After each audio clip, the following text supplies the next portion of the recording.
ইতিমধ্যে কেউ যদি ভাবছেন যে হাফলং যাবেন, তাহলে অবশ্যই আমার সাথে যোগাযোগ করতে পারেন। অনেক সুন্দর সুন্দর জায়গা হাফলংয়ে দেখার মতন ভিউ পয়েন্টগুলি আছে।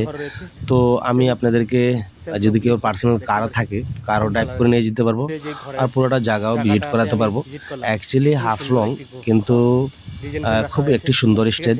আমাদের লামডিং থেকে প্রায় 110 কিলোমিটার ভিতরে একটি যে জায়গা আছে, সেই জায়গা খুব দেখার মতন। আপনাদের মন খুব খুশি হবে, কারণ সেকেন্ড কাশ্মীর বলতে পারেন হাফলং।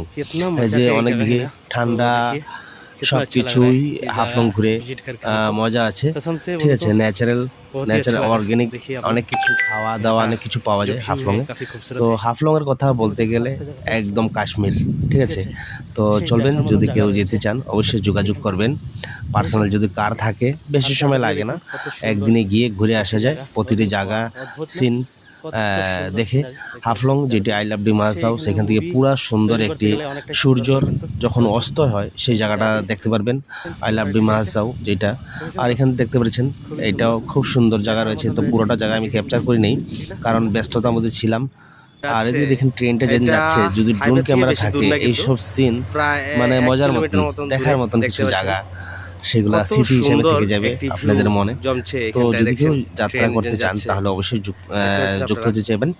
ধন্যবাদ। আমি এখান থেকে ধরে হাফলং কমসে কম 2000 বার গিয়েছি, 1 মাস 2 মাস থেকে বেশি। তো তার জন্য হাফলং ইতিমধ্যে পুরো ঠান্ডা।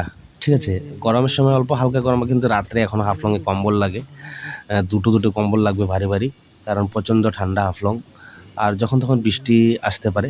আর এদিকে দেখুন ছেলেরা কি সুন্দরভাবে বাইরের থেকে এসে ওরা অটো বুক করে যে সেলফি নিচ্ছে, ভিডিও বানাচ্ছে, কেউ ডিএসএলআর ক্যামেরা নিয়ে আসছে, কেউ অনেক ধরনের এনজয় করছে। তো সেই জায়গাটাতে আমি একাই ছিলাম, অল্প আনইজি ফিল লাগছিল, কারণ ভিডিওটাকে করে দিবে।